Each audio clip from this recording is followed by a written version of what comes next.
जिल्ह्यात घरफोडीच्या घटना सुरू असतानाच आता पुन्हा 3 दिवसात 2 चोरीच्या घटना घडल्या आहेत। वधू बोहल्यावर चढण्यापूर्वीच दागिने लंपास केले, तर दुसऱ्या घटनेत सप्तपदी पूजा सुरू असताना 5 लाख रोख आणि सोन्याचा ऐवज चोरून नेल्याच्या घटना घडल्या आहेत। सतत होणाऱ्या या घटनेने नागरिकांमध्ये भीतीचे वातावरण निर्माण झाले आहे। जिल्ह्यात चोरट्यांनी आता लग्न सोहळ्याकडे आपला मोर्चा वळविला आहे। गेल्या 2 दिवसांमध्ये चोरट्यांनी 2 वेगवेगळ्या लग्न सोहळ्यामध्ये सोने आणि रोख असा 11 लाखावर डल्ला मारलाय। पुसद येथे एडकर मंगल कार्यालयामध्ये कालिंदा मस्के यांच्या मुलीचे लग्न सोहळा सुरू होता। वधूसाठी आणलेले दागिने आणि रोख असा 5.5 लाख रुपये मुद्देमाल त्यांनी बॅगमध्ये ठेवला होता। याचाच फायदा घेत वधू बोहल्यावर चढण्यापूर्वी चोरट्यांनी मुद्देमाल असलेली बॅग चोरून नेली। तर यवतमाळ येथील हरितलॉन येथे चंदन खारकर यांच्या मुलीचे लग्न सोहळा होता।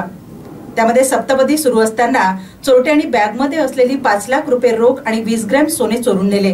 दरम्यान दोन्ही कार्यालयातून एकूण 11 लाख रुपये किमतीच्या मुद्देमालावर चोरट्यांनी डल्ला मारलाय।